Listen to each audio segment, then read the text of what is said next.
Hello, my name is Katie. And my name's Kyle, and this is her first Trek, a Star Trek review podcast. Mine, all mine. Yeah, like you are her. You are the capital H in her. Oh, wow, okay. No pressure. No pressure. This show No is about pressure. you. Like, you literally might as well have your name in the title. That is a lot of pressure. Are you regretting this all of a sudden?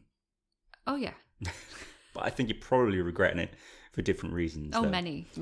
They are copious. So when we started advertising this show and doing it now as well, we've kind of banked on people knowing us from our previous work, which was on Blast Shield, a Star Trek Lower Decks podcast, which was the first thing that got you into the podcast game, particularly the Star Trek one. So we need to clarify a few things for anyone listening for the first time ever to us, though.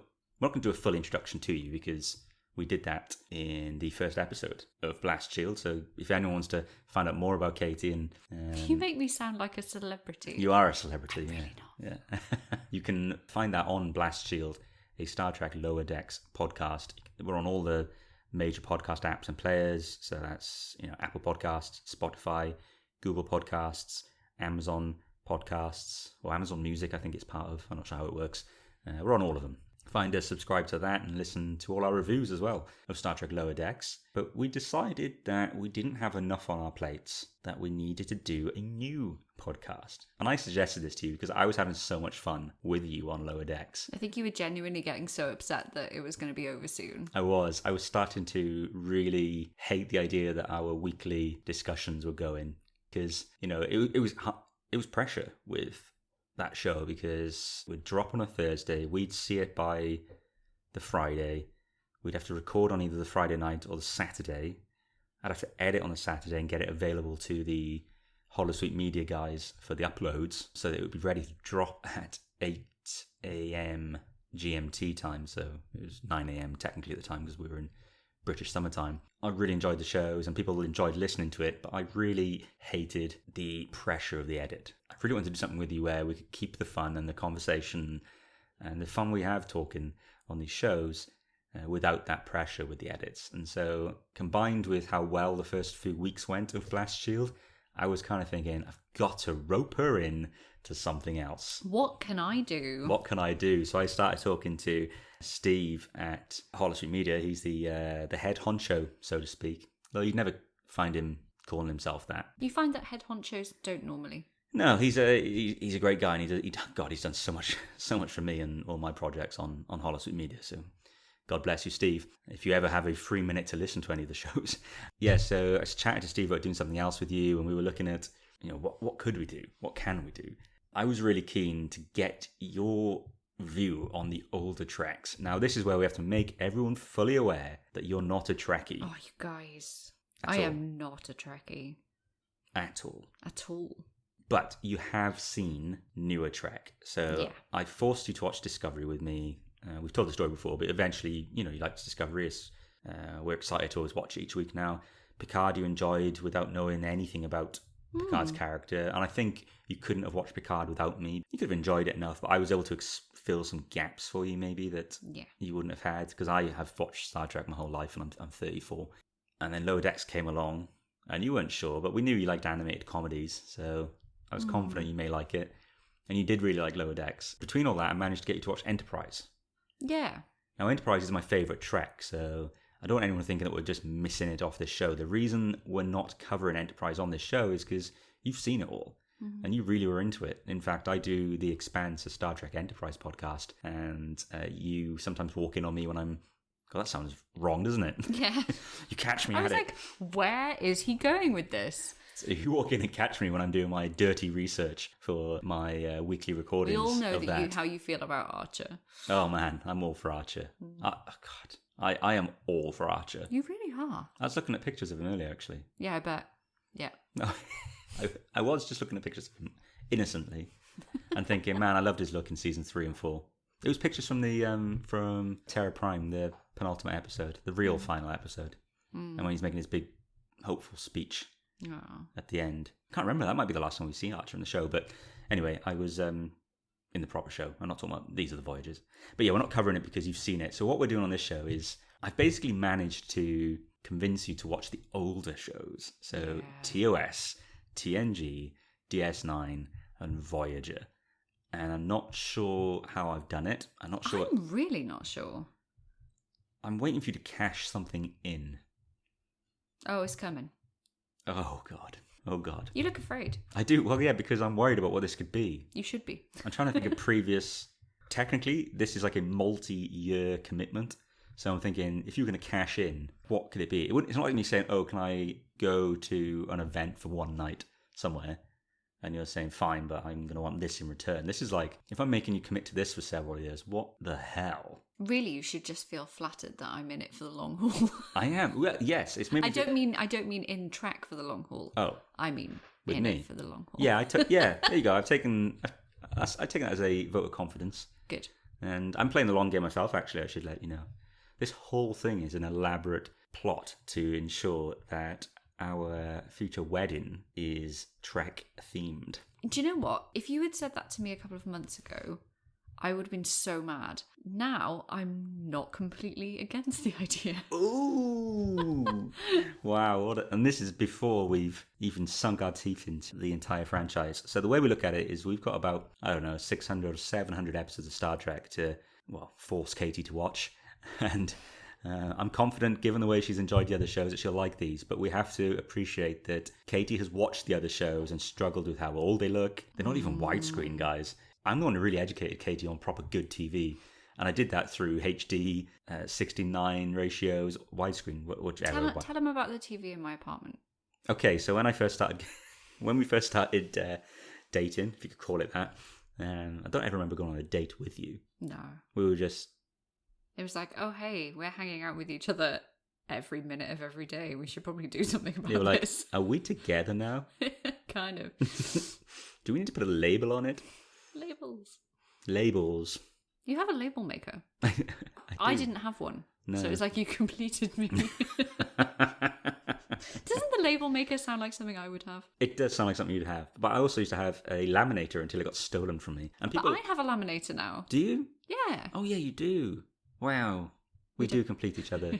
We digress. Yeah, if you haven't heard us before, we go off topic all the time, so I do apologise for that. To the point where I can't even remember what I was just talking about. So, my TV. Oh, your TV was tiny. It was like, oh my God, the screen was smaller than our microwave door. That's not even an exaggeration. That's kind of true. I think it was small. Like it was like half the size of that.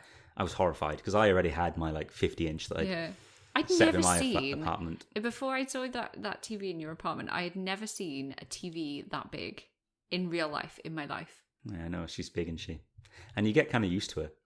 Yeah. So you forget how big she is until you go to somewhere where there's a smaller one, and then you come to see this one again. And I think I've revealed this before, but on our other show, she has a name. She does.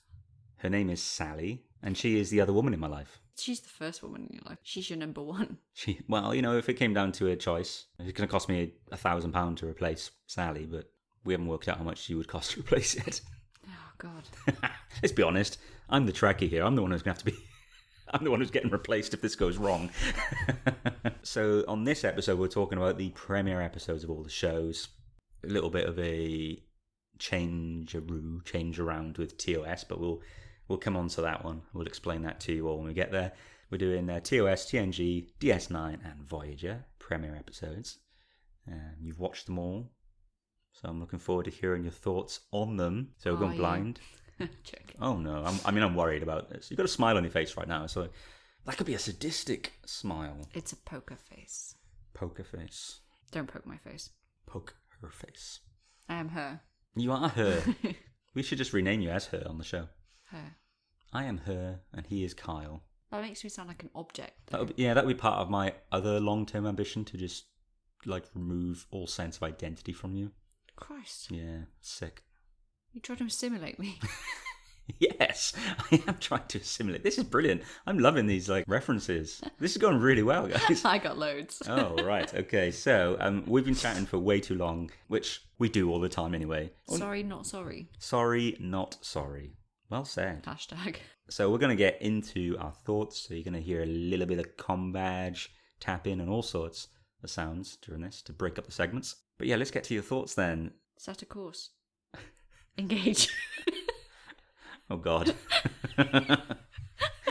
You've become a dork already. And we haven't even watched 700 episodes of Star Trek yet. I despair at myself. So the first Star Trek pilot that we've watched, or premiere episode, as part of this journey that you're on, was from TOS. Now, for days, we thought we were going to do The Cage, which was obviously the first ever Star Trek produced. It was in 1965. But I had a feeling, I don't know why, even though I know your association with Pike through Discovery, I had a feeling The Cage wasn't the right place to start. So I thought, let's get it going with Kirk. Now, the pilot that was made with Kirk was not actually the first episode of Star Trek to air. That was The Man Trap. The pilot they made, Where No Man Has Gone Before, was actually, I think, aired as like the 5th episode or 4th, but it wasn't the first.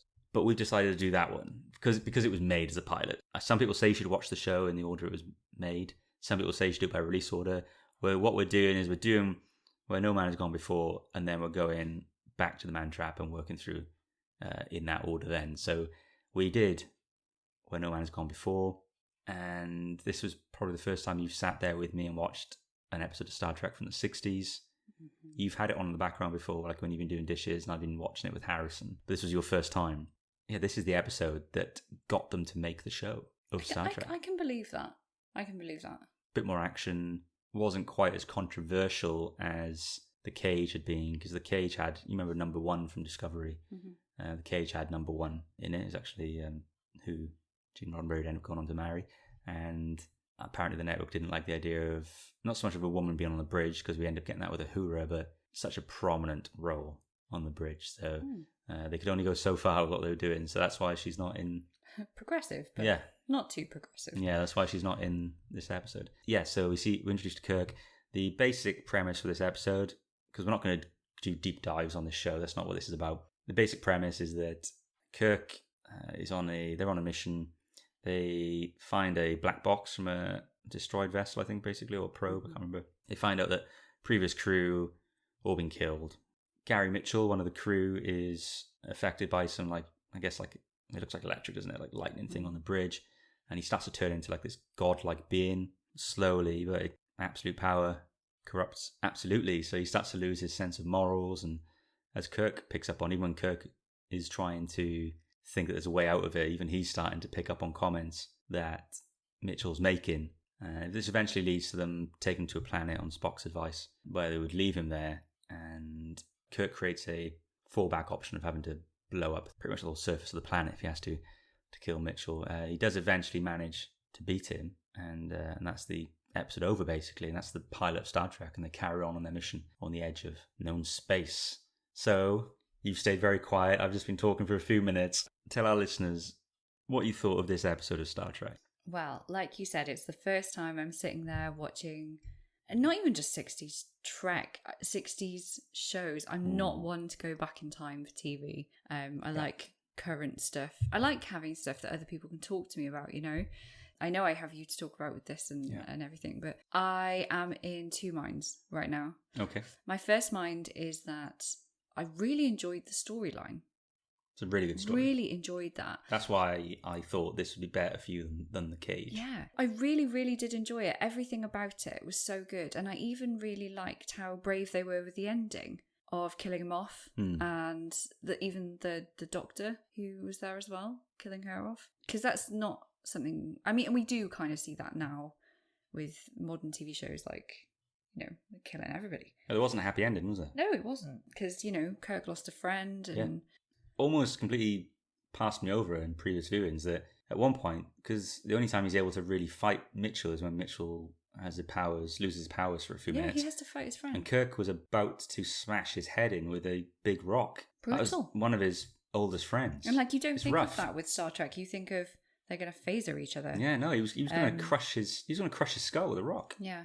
So I thought that was great. Like, it was really a really modern plot. However, I found it very, very difficult to step back in time with the visuals of the whole thing. The aesthetics, yeah. And I don't think that would be so much of an issue if the show didn't take place after some of the shows that I've watched now. To me, it doesn't make any sense. So you're almost the reverse of the typical internet fan, I guess. of the very vocal minority who will complain that Discovery, Enterprise, short treks, I guess Strange New Worlds coming up, don't fit visually with TOS, even though they take place before. But visually, but people, they are incredible. this is it. People criticize Discovery and such for it, but because you've come in from the other side of it, you're actually critical of TOS because it looks older. Do you think actually the issue for you is that the cinematography is older? A little, yeah. Like, do you know what I mean? Like the show visually looks older. Not so much about the sets, because it's like the music when something dramatic things happens. like so it's the production you've got a problem with, really. Yeah. Yeah. The acting, great. Loved it. Kirk is great. William Shatner, right? He's obviously a little bit of a parody of himself sometimes, but he's a good actor. But you forget sometimes, like, you wouldn't know, but like I forget sometimes that he had really good work on Star Trek. He's famous for the broken, stilted dialogue, and I know like Family Guy and stuff like that poke fun at it all the time, but he does some really good work here in this episode, and I know he does it for the rest of the show, and you'll see that as well as we carry on with your journey through Trek.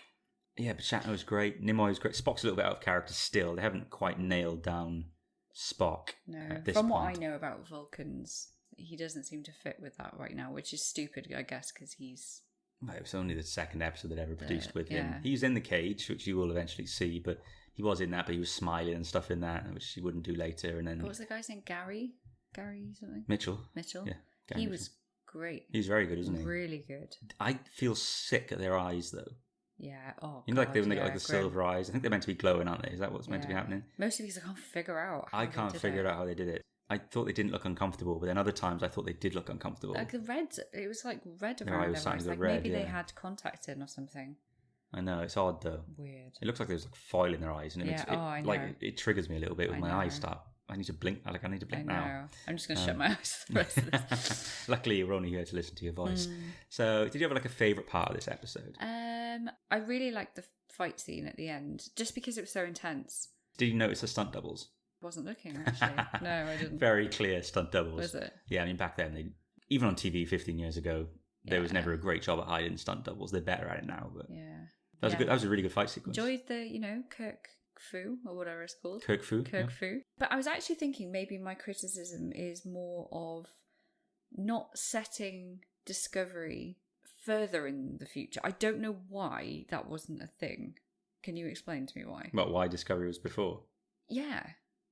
I guess it has to work for the Spock thing, like being on there. But apart from that, there is literally no reason that you couldn't have put it in the future. Well, they have technically now. Well, now they have, but... Yeah. Well, there's all sorts of reasons for it. Brian Fuller, who created the show but was never around to actually make it because he was sacked, he wanted to explore comments that had alluded to a Klingon conflict in TOS. So that's what we got on Discovery, but in a way that I don't think quite meshes with TOS. But it's fine. That's up to each individual viewer to decide. And that era of Trek is, even though it's the least explored era of Star Trek, really, that time, is the one that strikes a chord with the viewing public and with Trekkies. But then people have been so funny about it. It's funny, isn't it? Like Star Trek 2009 was, I think if you include inflation, I don't think it beat the motion picture, but it's like one of the most successful Star Trek films ever. Smashed the previous film, Picard's last film. So like the brand is just strong with Kirk and Spock, so if you connect it to Spock and such, it just worked. I have no problem with visual stuff because I'm about story. I don't really care about the visuals matching up. They make a close enough effort with uniforms and things. For me, it's about the story, like with Lower Decks, which we had at our Blast Shield podcast. I just close my eyes and think of Star Trek stories, and I can think of Lower Deck stories taking place in the same universe. It doesn't matter to me visually that Lower Decks is animated. I just feel like when I'm watching something that's so much older than I'm used to, it really takes me out of the moment that I have to wonder, how did they put that silver stuff in his eyes? Why do his eyes look like they're watering? Yeah. And then, where's the string when he calls that cup We did over? wonder that, yeah. We were watching the remastered ones for people who's not sure. So we watched some of it, and it might be that they've been fixed by being remastered. It really takes me out of the story because I did really enjoy the story. I don't think that though is I don't think that is Discovery looking newer and like why did they have to base it at a certain time. I think that is the fact that you're watching a show from the 60s. Yeah. So in your mind it has to take place before everything else because it's made almost 60 years ago. No, I was going to say, it reminded me of like Charlie and the Chocolate Factory. Mm. When I was watching it, it felt like that kind of like... And I guess at the time it must have cost a lot of money, but for me it feels cheap. But I guess it's a pilot as well, so maybe when I go to the next one I feel a bit Well, what you're going to see now in the next episodes is the uniforms will change to become what you know of the famous like Trek colourful uniforms. The show will get a bit more colourful, a bit more brighter. It was a bit beige. Yeah, so we'll move away from that. And you'll be introduced to Bones, Dr. McCoy. Start to see Uhura, see Sulu properly. We saw Sulu in this one, but he wasn't in the role that we know him later being. You'll eventually meet Chekhov in the second season. And obviously Leonard Nimoy perfects the Vulcan as we go as well. So things will become more familiar to you.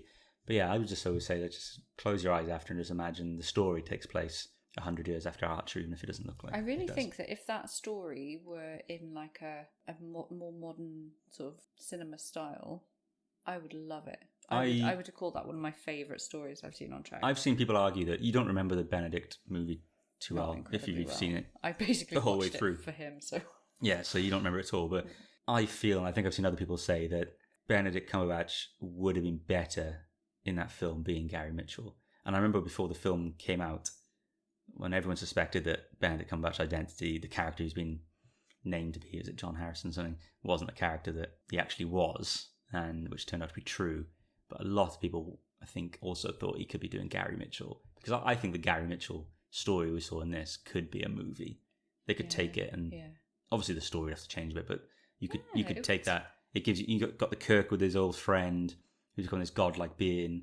That is a movie. Spend a bit of time. The only thing that I found difficult was to really appreciate as well how difficult it would be for Kirk to put him down, because I was not invested in their friendship at all.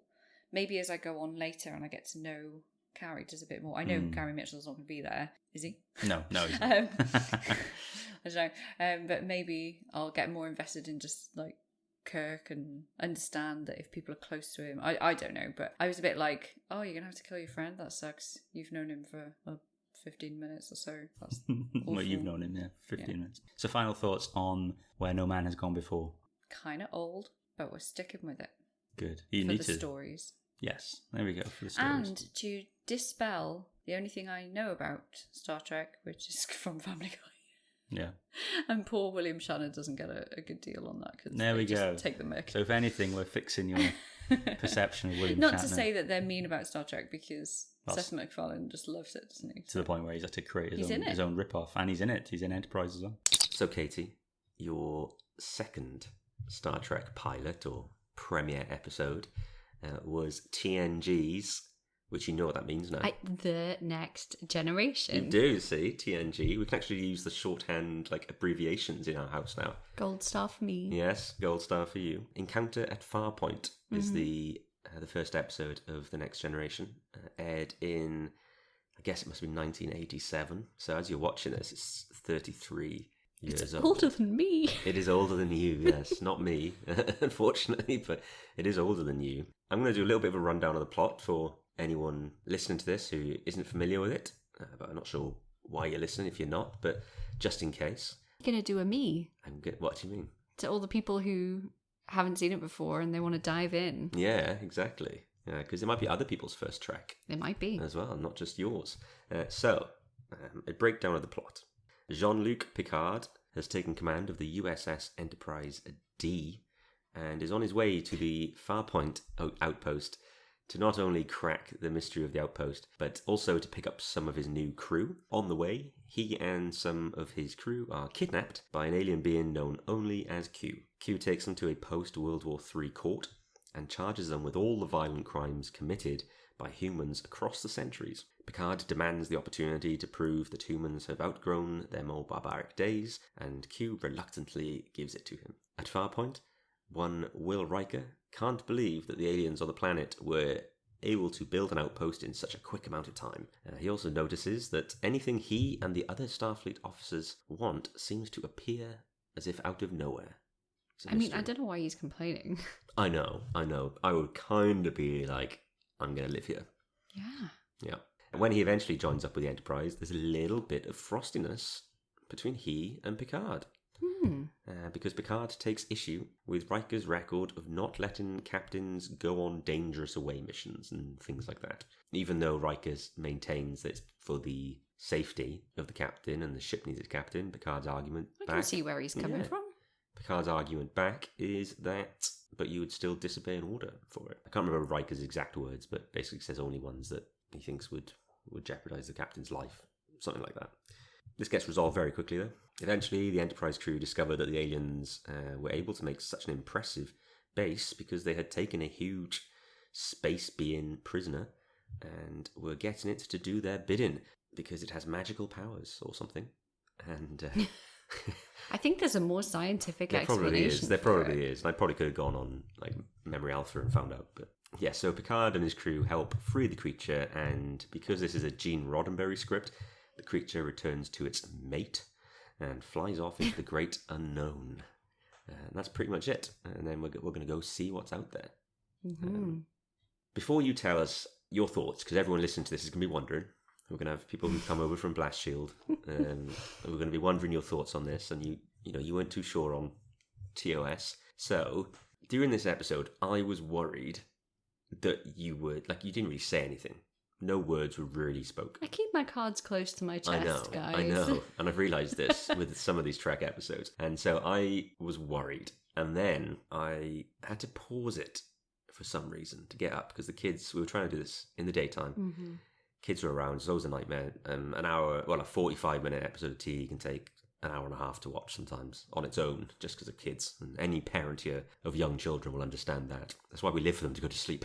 So we can have the TV after 8 o'clock. Amen. Yeah, and that's why we make sure our daughter does not nap in the afternoon. I don't care how tired you are. We don't get the TV otherwise. So I paused it and I said I was going to go get a drink or something. And you said something along the lines of, hurry up. Yeah. And Don't take too long. Yeah. What else did you say? Nothing. And you were like, oh. I was like, oh, right, yeah, okay. So I said, oh, really? Because I thought you hated it. And you said, yes, I'm really, really, really enjoying this. Yeah. And then I was like, oh. That was the exact face. The face you just pulled is the exact face you did. I didn't know what to do. I didn't know what to do. I was stood up in front of you. I think I had a plate in my hand. If I'd had just a glass, like a wine glass, it would be one of those classic moments where someone drops the wine glass and it smashes and goes everywhere. I did not expect that outcome. It was a big surprise for me too.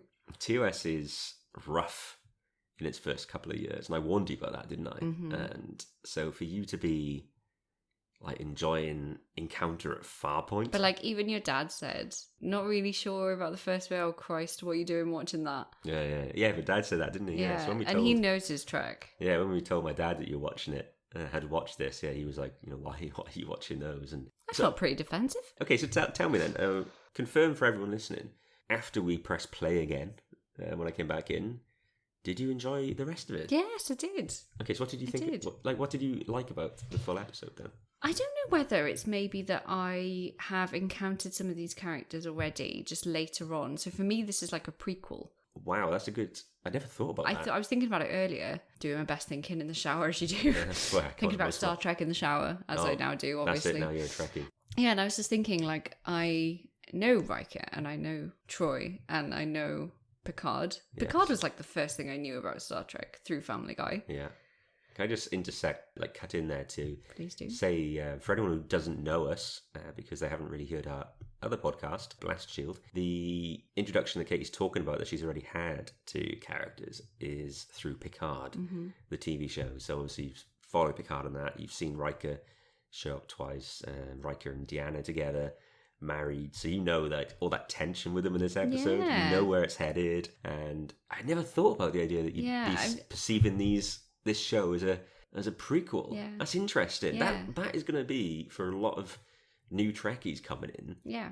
Who've come in through like the likes of Picard. That's going to be how they're going to see Next Gen. I'm wondering though how many people will think to go back. No one else is a guide like you. So there are so many before. If you'd mentioned Star Trek to me, I wouldn't have known where to start with which one and which characters. Like I genuinely thought that Picard, Spock, Kirk, they were all mates.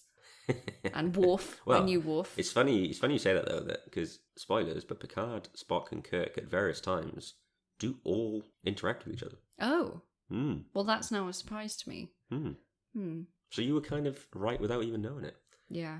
Don't know if I'd call them mates. And Worf, you knew Worf because of Family Guy again. Yeah. Most of your treks come through Seth MacFarlane's. Like 90% of it. And yet we didn't enjoy the Orville when we tried it. No. No. Well, not that Maybe we didn't give it enjoy another it. go. Yeah, well, if you enjoyed TOS in its first episode of season 1, then maybe you will enjoy the Orville. It's like a love letter. That's interesting you called it prequel. I hadn't expected that.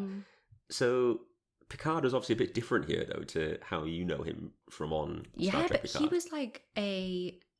This is where my hilarious, quite sick comments about him come in. Okay. You're revealing those on air. I don't know. Do you think I should? This is an X-rated show. Yeah, we can do that. If I bleep anything inappropriate, it's fine. Okay, get the beep button ready for this. No, I'm joking. No, I just think he's really... Like, I really liked his character in Picard, but he's quite obviously, like, a lot older. He's quite frail. Yeah. So I believe him when he's, like, super strong in Picard, but I really, really believe him in TNG. I'm like, wow, he is the kind of captain I would like to serve under. It's not that's not all you were saying during it. No. Not just serving under, guys. Not just serving under. She's a Picard girl all the way. She's embarrassed. I said he would treat me like crap. Like he'd make me feel like I'd done something so wrong. And that you'd like that. Kinda. Does it give you a different perspective on, like, you talk about Picard being a frail man in Picard, Star Trek Picard? Does it, like, add a different dimension to that now, having seen what he was at? Yeah, kind of. It kind of gives me, like, this sort of more heartwarming thing towards him. Like, he's a likable character. But I actually, if I'd watched this first, I probably wouldn't have liked him so much. Okay, so I obviously wasn't watching Star Trek when this episode aired. I was still, like, shitting in my nappy, but nice. I feel like I still do that now, but nice. Well, we're all headed back in that direction. So one day I will watch Star Trek when I'm shitting in my nappy, but I will be long gone by then. What, you've done a runner, or you've just? Oh yeah, I'm in died? Mexico. Okay, so you've left me to fend for myself. But I know that, like, Picard wasn't very popular. Really? Yeah, people didn't warm up to Picard, well, for the reasons that you mentioned. Like, he was very strict. He had this almost irrational hatred for children. Which, if this show was being made right now, people would be saying it is a ridiculous plot point that this man has been given command of the Enterprise D, the first Enterprise to have families on board. Deliberately, you're going to find out that there's classrooms and there's schools and everything on this ship. I could work on that. You could work on that, yeah, you could. Wow. Yeah, even as, like, not even a staff officer, just as a teacher. Oh no, I'd obviously also be highly respected. Yeah, totally be trying to climb the command ranks. Mm-hmm.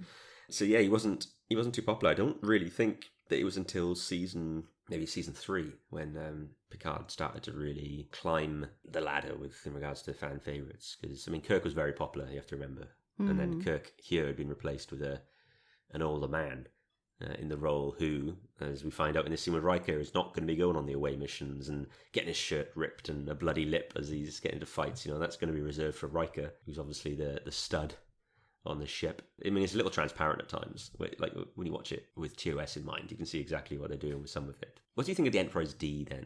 Like, you were really excited that it came apart. Yeah, my God. And you actually thought that, well, you said, I didn't know they could do that, as in all ships. Yeah. But obviously I stated for you that they can't all do it. So good. It's cool, isn't it? Yes. It makes sense. Yeah, but then I'm wondering what happens with the disc part of it. Does it just sort of hang out until someone comes to save it? Or can it go by itself? Fly around. Yeah, but just not at warp speed. Yeah, it can do, like, impulses, I think. Ah. There's full tech details for that ship, which people can correct us on online in the comments. But yeah, it can go at impulse. Oh. You'll see a bit more of the D in its saucer section. You have to stop putting so much emphasis on D. Why? Because every time you do it, I'm going to laugh. No, but you like the Enterprise. D. Okay, I'll stop then. Okay, that's fine. That's fine. It's just, we're talking about a few Enterprises on this show. We have to be very clear. Okay. We've just been talking about the 1701 right now, which for the longest time everyone thought was the first Enterprise. Sure. And then the NX-01 came along, and that changed everything about Star Trek history. I'm seeing you with your eyes now. Did you not even realise that? The NX-01 hadn't existed before. Anyway, your favourite parts of the episode then? I like the interactions between Riker and Picard because they were surprising. To be honest, I just like all the stuff where they're going to planets and they're meeting people who are different from themselves and You know what I'm like. Well, that's why you'll enjoy the episodic, very much standalone treks, which is what we're going through right now. Is because I find it stressful to hang on to a story for a long time. And we do enjoy that kind of TV, don't we?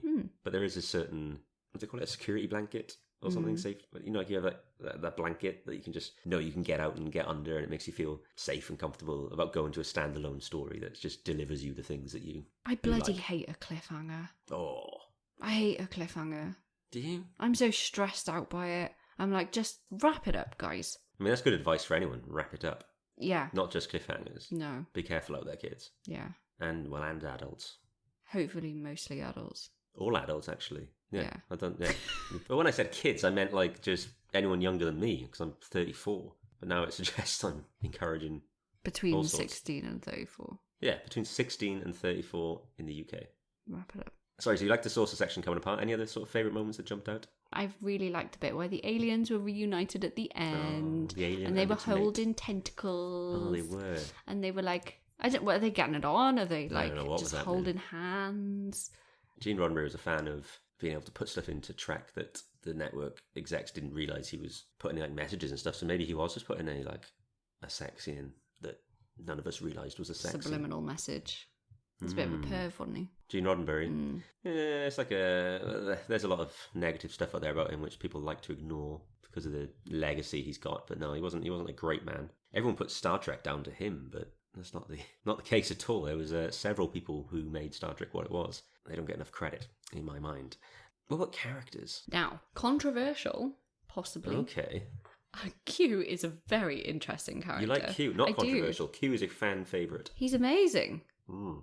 I mean, he's a bit of a dick, but I'll take that with it, you know? I'll point out as well for anyone listening, as we record this, the episode of Star Trek Lower Decks with Q has not aired yet. So, exciting. Yeah, so it's been revealed in the trailer and it's the Star Trek Day virtual presentations that Q is going to appear on Lower Decks in a cameo role, but we haven't seen it. So you've never seen Q before? No. Before this. So you like him? Yeah. I mean, yeah, I obviously hate him. He's a bad guy. But he's so theatrical. Yeah, and he gets more theatrical. I like that. I think Q becomes less of a menace as time goes on and more of a pain in the ass when he shows up. He's interesting, though, because he's so theatrical and he brings a bit of lightheartedness, but then at the same time, being like omniscient and whatever else he is, omnipotent or whatever, he's a terrifying character. Oh, yeah, he's all-knowing. Like, he has the power to do whatever he wants. Yeah, it's only through the fact that he wants to play the mind games and stuff that they're actually even still alive. He finds them entertaining. Yeah. You'll find out a lot about Q as the show goes on. I was surprised. I thought he was going to be like a one and done. No, he's back. Guy. He's back loads. I don't know how many episodes. You'll see him across all the shows. Yeah, except for TOS, obviously, because it was the first one. Obviously. Decades before. What other characters really struck a note for you? I like Deanna. Deanna, you like Deanna? I do. So you've always, whenever you've heard Deanna speak, like if I've had Trek on in the back, like, and you've sort of been able to hear it but doing other stuff, or when you watched Picard, you were critical of Deanna's accent a little bit. Well, as you may or may not know, I am a linguist. It was so stressful because I couldn't pinpoint it. I couldn't pinpoint what accent she actually has naturally or what she was trying to do. I didn't get it, but I'm warming to her voice. I really like her character anyway. I think she created the accent for this, but she kind of drops it. I can't remember if she drops it during TNG, but she definitely drops it during the movies. It must be very hard work. Yeah. I think she just stopped giving much of a damn as she got older. Which I think that kind of sums up Marina Sirtis. She's brilliant. If you watch Marina Sirtis in interviews, she's just this loudmouthed Brit. She's hilarious. From? I don't know. She's British though. She's hilarious. Because at some points I'm like, oh, she's Welsh. And I'm like, oh, she's Irish. I don't know where she's from. Oh, she's Northern. Any characters who, I mean, we try to stay positive on this show as best we can, given that we're risking putting you in front of some of the earliest Trek. That this could become a very miserable podcast some weeks. But any characters who have to do more to impress you thus far, or that annoyed you? Annoyed me? No, I'm interested in getting to know a couple more of the bridge crew because I haven't had much interaction with them yet. None of them have particularly annoyed me. It's nice to see Will Wheaton on there too. Yes, you know Will Wheaton from Big Bang Theory. I do. And he was such a cute kid. Yeah. But he says that. He makes a joke about it on Big Bang Theory. He's like, what happened to him? He was such a cute kid. That's what everyone says about him. Also, feeling the sexual tension between Will Wheaton's mum and Picard. Yeah. What is that about? Even now, was it 33 years later? We're still not sure. Is it just that Picard has sexual tension with anyone he wants to have sexual tension with? Or is there actually meant to be a reason? Or is it her? I don't know. I think they were close before. I think you have to watch it. I can't really say anything without you watching Oh. to find out. So, final thoughts on this episode. Comparing it to the one we've earlier spoken about, Where No Man Has Gone Before from TOS. I enjoyed it infinitely better Okay. than that. Fair. Just because I can't get over the difference in production value. I Yeah. thought this one held up pretty well. It doesn't always. TOS now, when I watch it, it isn't holding up as well. I don't think any of the 90s Trek and 80s Trek is holding up as well as like Enterprise has, because Enterprise went to widescreen and all CGI for its computer graphics, whereas TNG's using models at this point.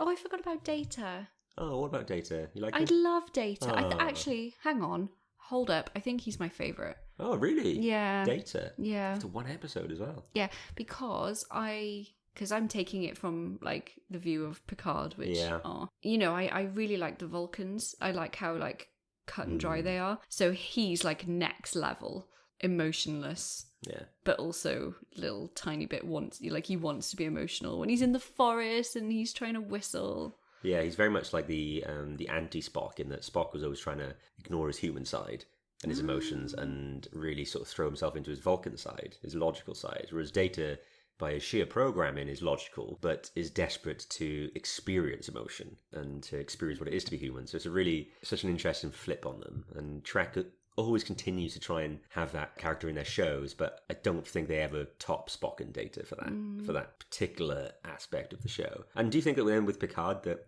because when you watch Picard, you understood that Data meant something to those characters in Star Trek Picard, because that's what the show is telling us. But did you see it? Are you starting to see it more now after one episode already? That like you said, it's a prequel. Now you're gonna get to find out how Data meant so much to Picard. Yeah, it's nice for me because I'm the kind of person that doesn't like surprises. I like to know where the end point is. So occasionally I've read a book and flipped to the last page just to see. Oh yeah. I hate when I do that to myself. Yeah. It's like when you're a kid and you search for your Christmas presents just so you know what you're getting and you can plan your shocked face. Oh, I never did that. Really? I'm saying that because my dad often listens to my shows, as does my mother sometimes. I don't do it anymore, but when I was a kid, I had to look for my presents. I'm glad you don't do it anymore, because I wouldn't even know where to hide presents for you. The solution is I just don't get you presents. That's easier. That's a really shit solution. Don't do that. Okay, so... but yeah, it's nice to see the journey. You enjoyed TNG episode 101 and 102, I guess. It was a double episode, Encounter at Farpoint. Yeah. There we go. I get to bleep. Might be the first bleep on the show. Fantastic. We're moving on now to Star Trek Deep Space Nine, first episode, Emissary. This was the second Star Trek spin-off of the live-action shows, the third Star Trek show altogether, and the first one to move away from a starship. So a bit of a change for you, I guess, as well. Sorry for any noise, by the way, as well. Our daughter's here munching away on some biscuits. So I'm just going to do a quick rundown of the plot. Very, very quick. The idea is the Bajorans, who are an alien race, have been occupied by the evil Cardassians for over 50 years. The Cardassians have pulled out, so Bajor has asked Starfleet to come in and help them just maintain a presence in the area and help them with Deep Space Nine, which is the station that the Cardassians have left behind, which used to be called Terok Nor. Deep Space Nine is going to be led by Commander Benjamin Sisko, who we find out lost his wife to the Borg a few years ago and is now raising his child as a single father. He doesn't really want to be in Starfleet anymore, or at least doesn't want to be on this assignment. We soon find out that the Bajoran, well, some of the Bajorans are calling him Emissary, and they seem to think he's almost like a chosen one for them. Then, when he's investigating an orb, which is like a, what would you call it? An energy thing? An orb of energy? Just call it an orb. Everyone listening to this knows what the hell an orb is. A Bajoran orb. This eventually leads to Dax, who Sisko knew from a previous host, Curzon, but not the new host, Jadzia. And they find a wormhole, which I think is the first ever permanent wormhole. Was that what they said it was? The first that was in the same place and could just be activated by, I guess, flying in the exact right point. I did wonder about that as I was watching it. I've never wondered that for all these years, like how you actually get it to open. You have to do anything. They get swallowed up by it, and then when they're inside it, They go through, they realize they're in the Gamma Quadrant, which is very far away, 70 years or so, I guess, much like the Delta Quadrant. And then when they go back, they get sucked into some weird, like Cisco's seeing like this barren world, isn't he? Whereas Dax sees this wonderful grassy fields and mountains, and it gives an idea of where both their minds are at. One's in a really happy place, one's in a really dark place. I didn't really understand the difference, meaning between it. So basically, these alien beings start speaking to him, and we realize that they must be the prophets who the Bajorans worship, and so they're the wormhole aliens. Cisco's trying to explain time to them, and if you remember, they say to him that they're not controlling what he's seeing, and he's seeing memories. He's seeing his wife talking to him, like people he knows are talking to him. So Cisco is like seeing these aliens as people that he knows from his past, like his dead wife Jennifer, his son Picard's there as well. Because obviously Cisco's got issues with Picard, because Picard led the Borg, when he was a Borg, led the attack which killed Cisco's wife. And so the prophets, and they say that it's Cisco who's guiding them through what they're seeing. So when he keeps seeing his wife's death, he's asking to be taken away, and they're like, no, you're the one keeping us here. And so if you think about that, when he was seeing all these, like, all this destruction and stuff, whereas Jadzia was seeing all these, like, this lovely, bright, sunny scenery. You exist here. Yeah, it was also that they were choosing that scene themselves as well, so Cisco wasn't in a great place. This all leads to eventually Cisco teaches the prophets about time being linear, but he realizes that he hasn't been living time that way. It's non-linear because he's stuck in the past with Jennifer. Eventually they get out. The Cardassians, who had their own ship disappear in the wormhole, were threatened to destroy DS9 or take over it, basically, which was kind of rubbish, like the first day of DS9 being away from like Cardassian rule. Suddenly Cardassians are like, yeah, we're going to have this back. DS9 at this point had moved to where the wormhole was, and then eventually Cisco comes back out, towing the Cardassian ship with a little runabout, which is quite funny. And then Cisco, with his whole new crew, decides that he wants to stay on DS9, and they get the promenade up and running, so it's loads of shops and business and commerce. And that's it. That's the first episode. So, first thoughts, Katie. Did you enjoy this one? It wasn't my favourite one. Okay. We had a slight problem with this one, because we had to watch it in 2 sittings because you got tired. But we turned it off at 48 minutes in, which was, I think, exactly when Cisco went through the wormhole. So I think the wormhole had just appeared. And we stopped there. When we came back, it was straight into pretty much into like the prophets and all that stuff going on with them. After you saw the first half the night before, you said, oh, I'm really enjoying it, actually. I didn't say I was really enjoying it. I said I was enjoying it. Yeah, but then the second time, I think we came into it. You shouldn't have watched, I don't think it's 2 episodes, and I think you struggled with it more. I just found it quite slow paced, and but you lost the build up. Yeah, maybe because you hadn't watched it all in one go. And then also thinking about the characters, like you're giggling at them, and you're like, oh look, they're so different from like later on in the show, and I have no association with them at all. So all the people that you think are awesome, I'm like, are they? They haven't really done anything yet. I know. Yeah, like Julian Bashir, who's like, he's really young here and kind of a little bit pervy, I guess, with Jadzia, or he's eager to get on a date. But I know that, like, I know he's much different later on, and so it is a bit like he has a complete character overhaul. It seems like Dax, who I guess is like the first gender fluid. Would that be the right term for a character that we have in Star Trek as a regular character? I guess a part of me in the second half was a little concerned that you weren't into it as much as you were the day before, and I was kind of reassuring you that there's so much more good to come. Yeah, you were kind of overcompensating, I think. Was I? Oh no. And then the next morning I'm bombarded with memes about Cisco, and I went down a rabbit hole. I did not get it. Well, the thing is, I just typed in like the Cisco memes into Google, and I was down a rabbit hole at that point. If you have things to do, don't do that. Oh, because he was gone. I think I lost you for a while. I ended up in all sorts of different franchise, well, within Star Trek, like Star Trek TNG memes. I was there. I even was like, I need to start an Instagram account for all this stuff. So yeah, I was in a black hole. But I remember sending you the Cisco ones, and they're ones like, I've had it with these motherfucking Jem'Hadar on this motherfucking planet, and you don't even know what any of that means. And you were like, how is Cisco so different in these to what I know? Because you don't like Cisco, right? Is that right? I'm not fussed by him. Like, you're like, oh, he's the best. Like, whenever you talk about Star Trek, he always comes up. And Cisco's badass. I'm not getting it, because like you always say that he's a badass, but at the moment he's just a guy to me. Yeah, there's lots going to happen on this show. I feel bad for him. He's had a harrowing life, but he's got the darkest backstory of any of the Trek captains. Like, he's not a captain. The lead characters. Just saying. Yeah. But like, the lead characters, he's got the most tragic story going into their show.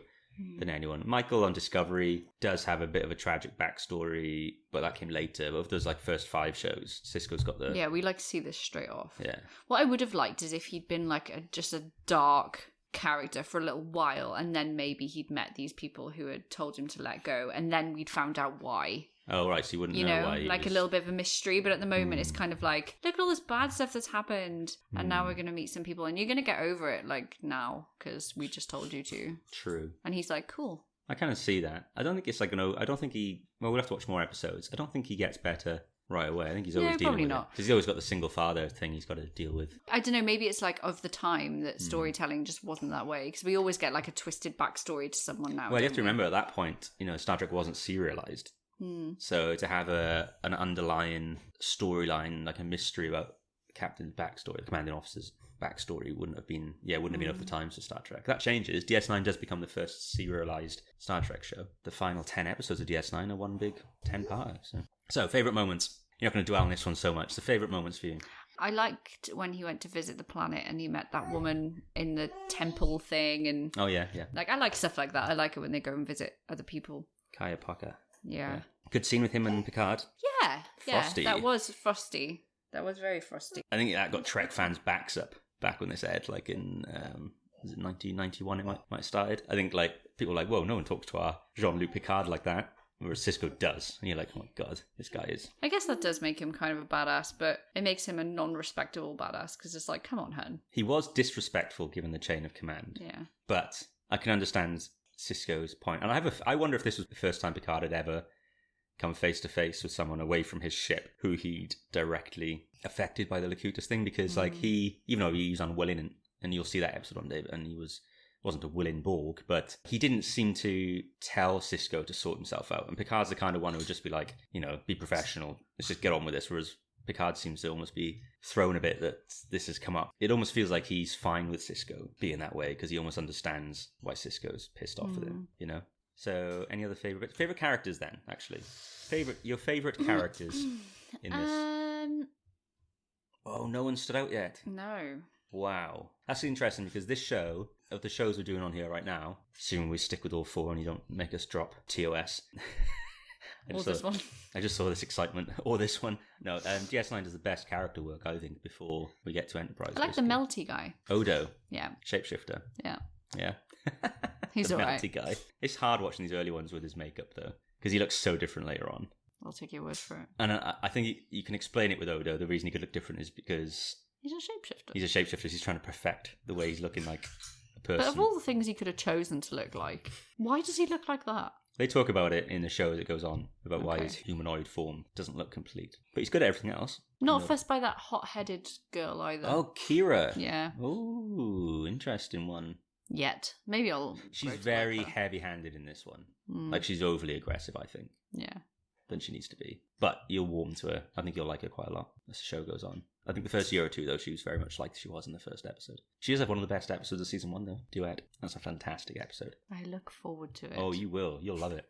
I hope. Okay, so that was the DS9 opening episode then. So you weren't too impressed? I wasn't fussed. Okay. I'll give it a bit longer. You will give it much longer. Because it gets really good in season 4. I'm only giving it a bit longer because you told me that it gets to be one of the best ones, so... Yes, but you do need to get through a few seasons. They're not bad seasons, but the good stuff comes in the second half of the show. I love putting in so much time to stuff. Yeah. But then when you go back get one good thing out of it. Yeah, but when you go back and watch the early ones again, then it's like you see them with in a whole new way. Yeah, but what? I feel sorry for them, or you'll enjoy those episodes more because you've got an attachment to the show.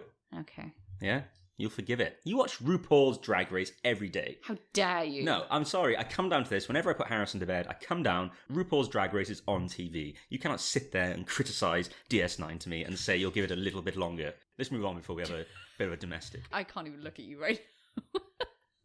So the last pilot episode, or premiere episode, because some of these aren't really pilots because they already had a series order, I think. But yeah, the last one is Voyager, episode 1 and 2, Caretaker. So I'm going to read the plot out for this one, and there's a lot more to get through in describing the events of this episode. So I've tried to make it brief, but I mean, strap in, guys. I reckon I could do it in 10 seconds. Well, that's not going to give much detail. Do you need the detail though? Okay, then. Okay, that's fine. Challenge? Do you want to time me? I mean, you went for a run whilst I wrote up this I know. description, so it feels like I did kind of waste No, go on. a little bit of my Go life. on. No. I now want you to do it, and we're going to time you. Okay. Let me get the timer up. You're gonna detail the plot in 10 seconds. No, I'm not going to detail it. I'm just going to say what happened. All right. Okay. Let's see. Hang on. I'm going to change it. I'm going to give you 1 minute. Okay. Give you 60 seconds. Yeah. I think that's okay. more fair. I don't think you can do it in 10. Okay. Ready? Born ready. Steady. Do I stop you at a minute or do you just keep going? No, you can stop me. I'll be done by then. I won't be able to say that much. Go! Okay, so really, really lush crew of people headed up by Captain Janeway, who I think is one of my favourite people on Star Trek so far because she's just feisty, end up going on this little mission, and then they find an array, and then they get transported into it, and there's like all these people sitting on a porch being really nice, like, hey, do you want some lemonade? And they're like, no. And then they go into a barn and they find out that there's some kind of weird being there, and they end up taking away Harry Kim and then some other bitch from another crew, and then they go back to their ship and they're like, what are we going to do now? So then they start looking for it, and they find these people called the Ocampa, who are on another planet where they think, which is where Harry and the other girl are being held. So they go there and they try to get to them, but they realize they're in a subterranean land, and then they have to try and get down there, and then they realize that there's a whole fight about water, and that the person who is in charge of everything is called the caretaker, but he's actually going to die soon, and then he wants to keep the Ocampa living longer because he is the one who caused them to have to go and live underground. And then it turns out that he's going to die, sets himself a self-destruct, and boom, he does it. Now they're like 70,000 light years away from home, and they've got to get back. 1 minute and 13 seconds. Oh, no way. Okay. You would have been a little closer if I hadn't have started it when you were sort of mid-laugh. Yeah. In a way to, an attempt to sabotage. Did you think I did well? I even I think you remembered did all the really well. names. Yeah, I'm actually really pleasantly surprised. Thank you. So that would suggest that you enjoyed this one? Big time. We didn't really talk too much about this before. No. Sorry about that whole amount of talking. Yeah, I mean, I gotta be honest, we would still be going if I was here right now. Yeah. I had a very detailed You can do description. yours too. No, I don't want to bore everyone. That's fine. If there's anything I missed out. That's fine. Maybe you need to do the descriptions all the time now, moving forward. Right, We'll get like your episode description. Yeah, but mine are like really chavvy and short and Yeah. probably inaccurate. But it almost kind of reminds me of, an Ant-Man? His friend who starts to tell him the Oh stories. yeah. It'll be like that. Yeah. And that's good because then it'll be like, what did you take away from the story? That's what I took away from it. Yeah. I think it's pretty No, good. it's great, yeah. So there we go. For next you. week, you can, unless you forget the storyline, in which case I'll do it. No, I'll write it down. Okay. Wow. Taking notes. I know. She's so ashamed that she's becoming Trekkie, guys. It's great. I'm basking in it. Do you know I received a complaint before not about you. Oh God. It was on one of my other shows. There was a complaint. I think I told you about this, about talking about our other halves as not being Trek fans was derogatory to women, apparently, because women can be Trek fans. Well, It's not that women can't be Trek fans. It's just I was super not. yeah, no shit, Sherlock. Anyone can be a Star Trek fan. That's the best thing about Star Yeah. Trek. Yeah, but I'm actually literally here right now doing a podcast where I'm getting my lady, my better half, significant other into Star Trek, and you hate it, that you like it. You hate that you like No, it. what the problem is that I hate that I was wrong. Oh my god. Did you just say you were wrong? I may have done. Oh my god, she's never even said this to me like on anything, and I've got it recorded now.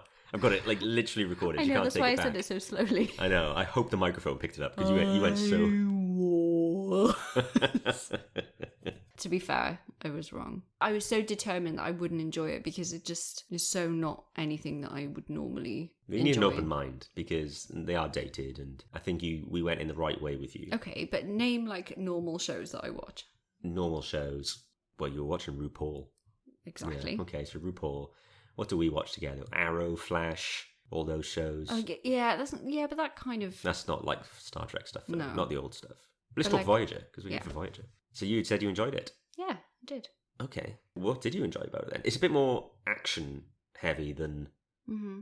I mean, it's not end to end action from start to beginning. It does start off a little bit slower, but for the most part, there's more of a tempo. Like it feels like an urgency to the plot, which doesn't exist in. I don't think it exists in Encounter at Farpoint, even though they're talking about being on a deadline with Q. I don't think it's really much of a doesn't feel like an urgency in DS9's Emissary. I guess Where No Man's Gone before kind of had that feeling that they had to stop Gary Mitchell, but you knew it was going to happen. But this felt like there was an urgency, like they needed to get home. And then when he found out the caretaker was dying, it was like, well, now there really is a sense of urgency. So what was your like favourite bits that made you like it so much immediately? I really like Janeway, as I said. Yeah. Totally could not get past her at first being now captain of a starship, given that she later ends up in prison. Huh? Orange is the New Black. Oh, I forgot.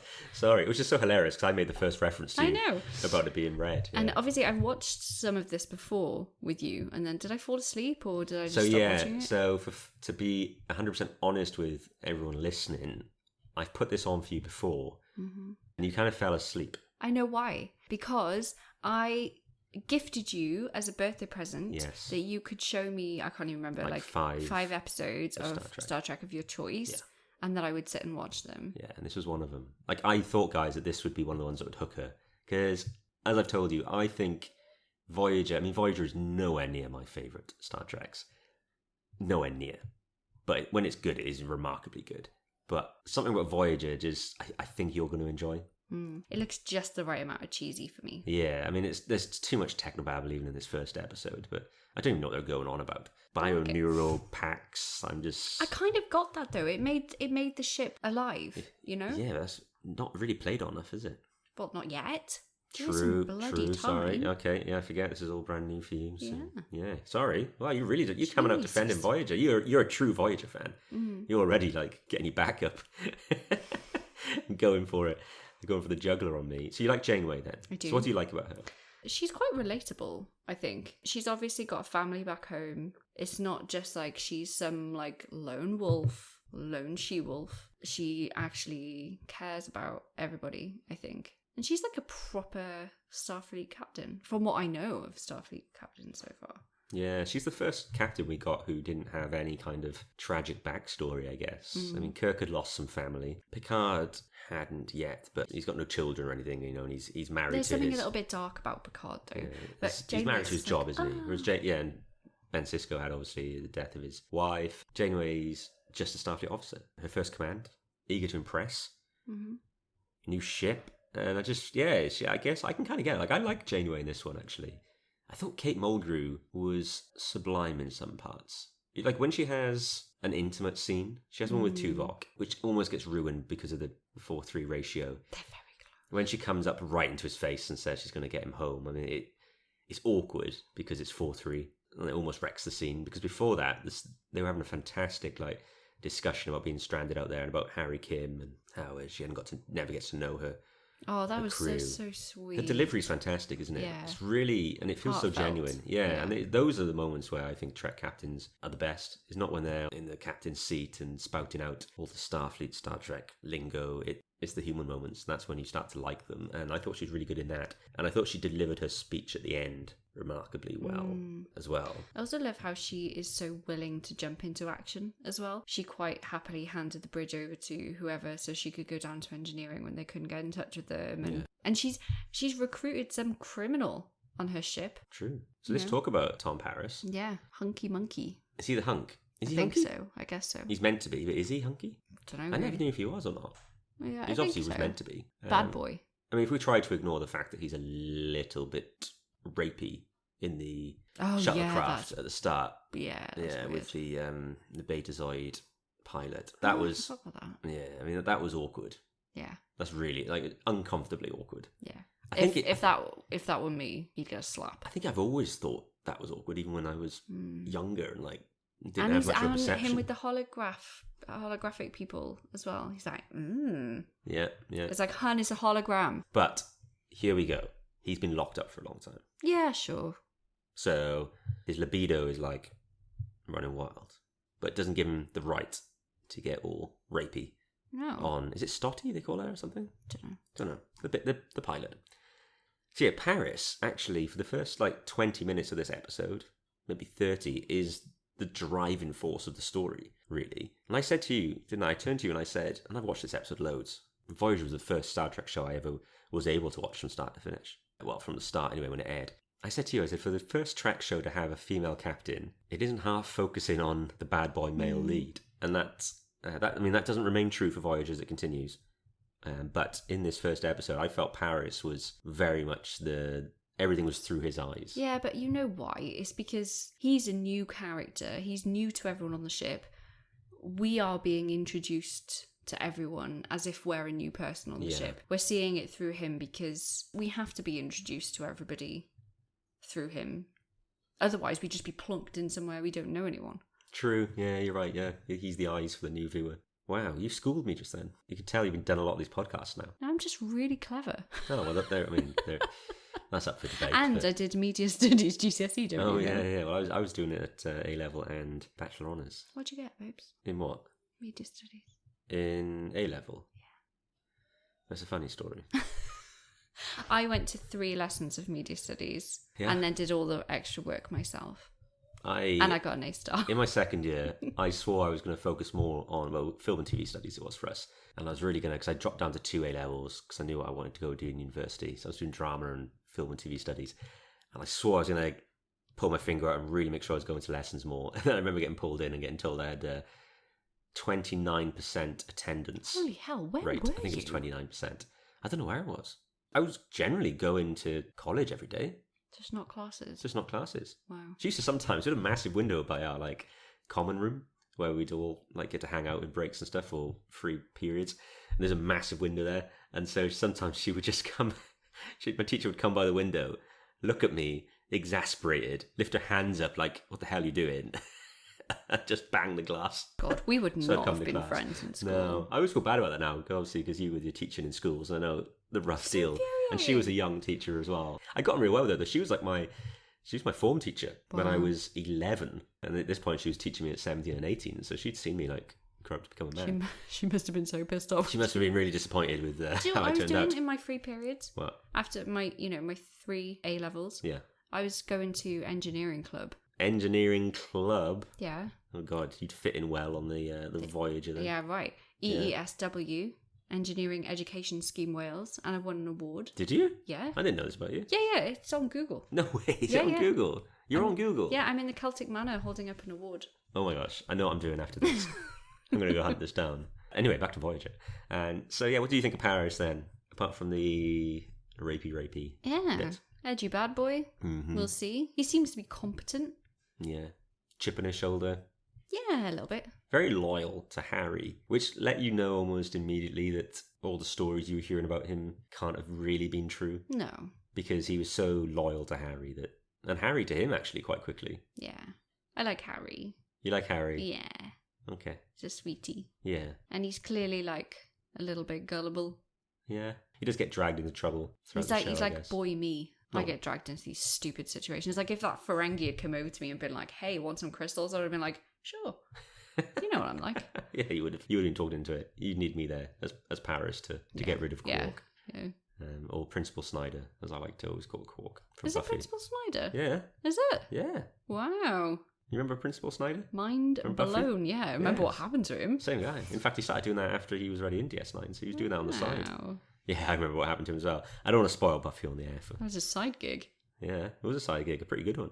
The fuck? Oh, bleep. Brilliant. I can just start marking it on the recording so I know exactly when to go bleep. And that's so, what interesting. about other characters then? So you liked Harry, you like Paris, bad boy thing, Janeway's your favourite. Let's talk about Tuvok. Really don't know much about him. I was going to say that. I feel like we were supposed to be really, really excited when he turned up. But I was like, who?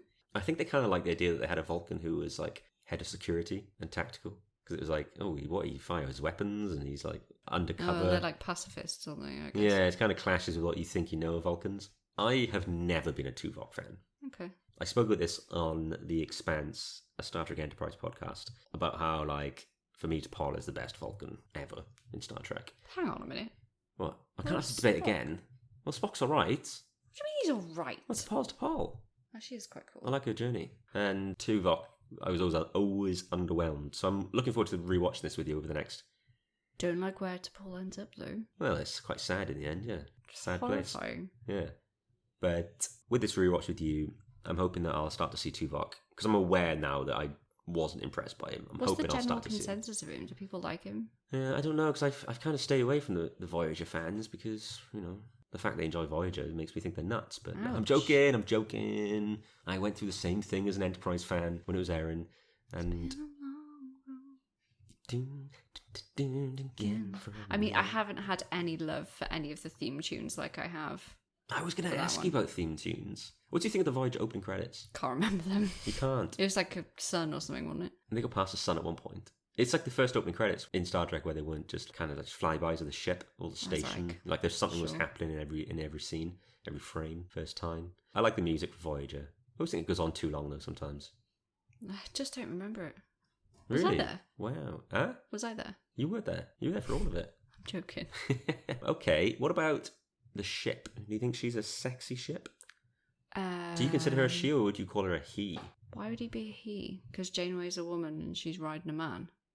Oh, God, that's not what I meant. I just Oh. meant we call, men call boats and... Yeah, I think all Ships and transports are a she's. she, aren't they? Yeah, okay. I just want to know because your car's a he. Well, your current one isn't. No. Your current one's called Rhonda, after Ronda Rousey. But the Just other tells ones, you what kind of car I got. yeah, Good. the other ones were all male. So, are you a big fan of Voyager? I like the bridge.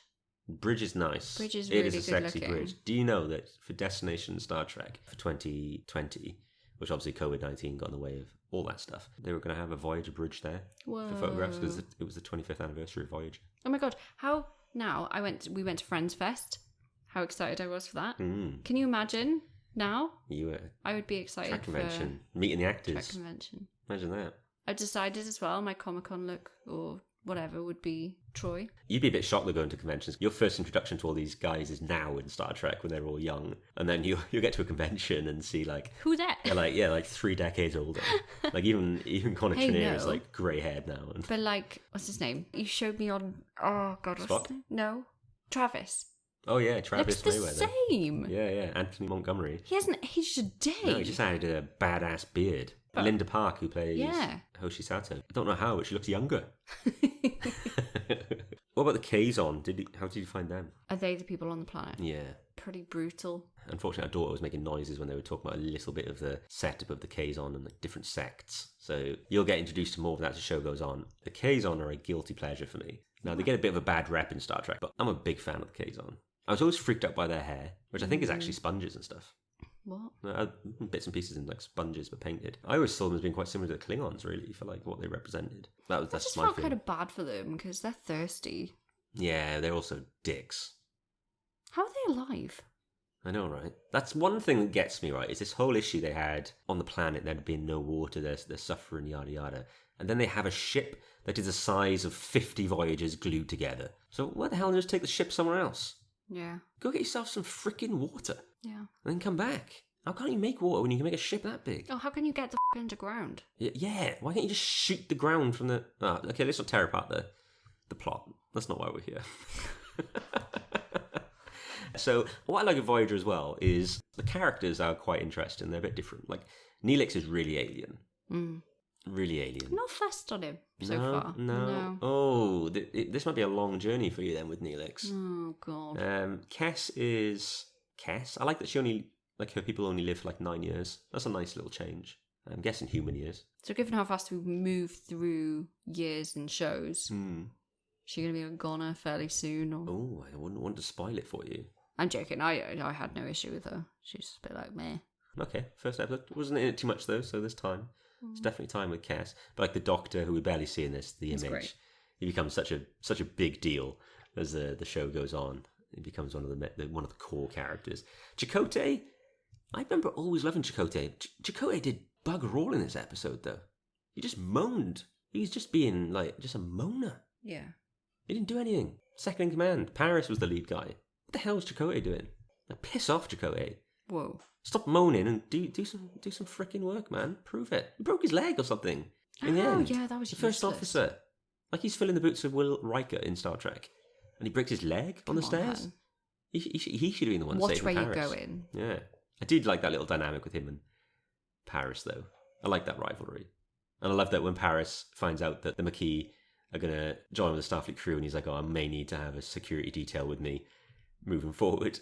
And then Janeway's like, "Don't worry, Chakotay's going to take personal care of you because something about owing his life to you, whatever it was on the thing." So as a caretaker, overall, a thumbs up for you?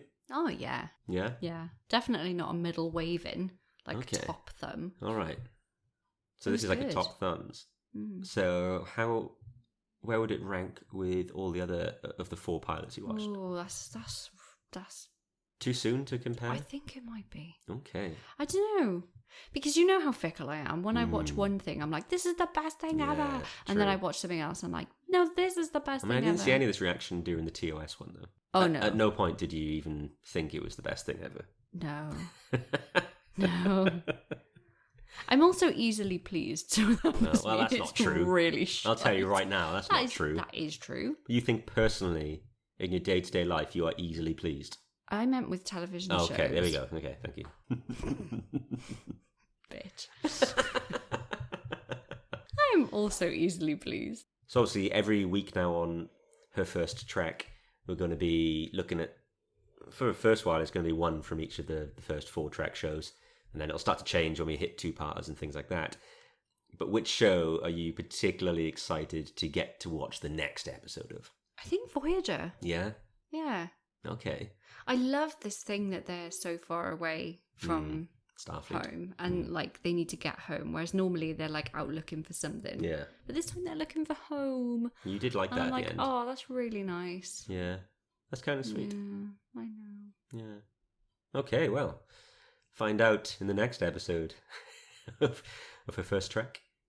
Well, it's going to take them more than 75 years at top warp speed to get home, so Yeah, it's a long time. Unless they can it's find another probably way. not going to be solved in the next episode. No, I mean, yeah. And honestly, in regards to serialized storytelling, just throw it out the window.